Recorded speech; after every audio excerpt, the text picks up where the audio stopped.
This is the Mistress Carrie Situation Report for September 10th, 2024. Skillet and Seether are headed to Roadrunner in Boston on Friday night, September 20th with Tim Montana and Royal Lynn. This is an all-ages show and tickets are on sale right now.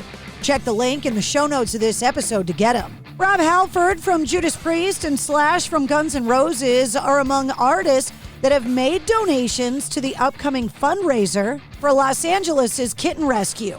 Among objects donated for the online auction, a couple of t-shirts from the metal god himself. Slash has donated an AFD Les Paul Special 2 with an Appetite Amber finish. The guitar is inspired by Slash's own custom Les Paul. Robert Smith from The Cure has also donated a signature guitar. You can bid on the items at givesmart.com. A picture of Noel Gallagher from Oasis is set to go on display at London's National Portrait Gallery later this year. The photo, taken by photographer Zoe Law, will go on display for the first time as part of the gallery's Legends exhibition on November 29th. The portrait will then be added to the gallery's permanent collection once the exhibit comes to an end in March of 2025. Noel Gallagher said he's thrilled and honored to be among the portraits, according to a press statement. He added that the thought of a portrait of a grumpy middle-aged man who frankly hates having his picture taken being permanently displayed for future generations to marvel at is very special. Thanks and praise. Hollywood icon James Earl Jones, the actor behind the voice of Darth Vader, who starred in Field of Dreams and so many other iconic films, has passed away at the age of 93. The EGOT winner was at home in Dutchess County, New York at the time of his passing. Widely regarded as one of the world's great stage and screen actors, he is one of just a few entertainers who won an Emmy, Grammy, Oscar, and a Tony. Beginning with Stanley Kubrick's classic film Dr. Strangelove,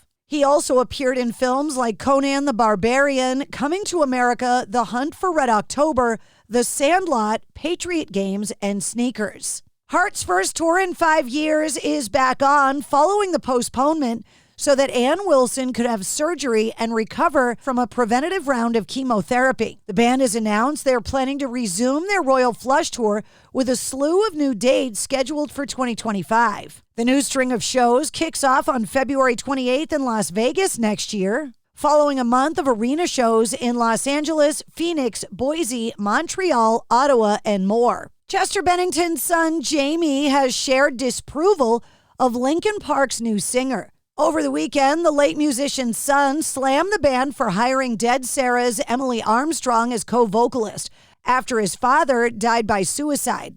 Jamie taking aim at Armstrong's ties to the Church of Scientology and her support of Danny Masterson, who was convicted of 2 counts of rape and sentenced to 30 years to life in prison. Additional criticisms of the band included failing to address the concerns of their diverse fan base and that they, quote, betrayed the trust of the fan base who, quote, trusted you to be bigger and a better person, to be the change, because you promised us that that was your intention. He also said that Mike Shinoda had quietly erased his father's life and legacy in real time, and doing it all during International Suicide Prevention Month. And Slash's 25-year-old stepdaughter, Lucy Bleu-Knight, reportedly left notes for her family before she died by suicide in Los Angeles on July 19th.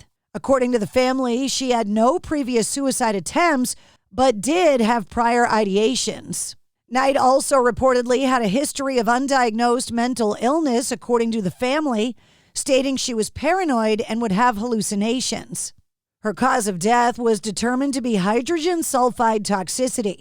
The flammable gas can be fatal when a person is exposed for a long period of time, according to the Centers for Disease Control and Prevention. And finally, Taylor Swift and Travis Kelce, who attended the U.S. Open Tennis Championship, who were filmed bellowing out, "I Believe in a Thing Called Love" by The Darkness. Footage of the moment went viral, and Justin Hawkins from the band said, quote, "I woke up this morning and everyone's forwarded me some footage of "I Believe in a Thing Called Love" being played at the U.S. Open and Taylor Swift and her partner Travis dancing to it and singing along and really enjoying the music. It was a really heartwarming moment for me and my little girl who can't wait to tell her friends at school. So thanks, Taylor. Thanks, Travis. Thanks to everyone who enjoys tennis. That's a really lovely way to start the day. Nice one, guys.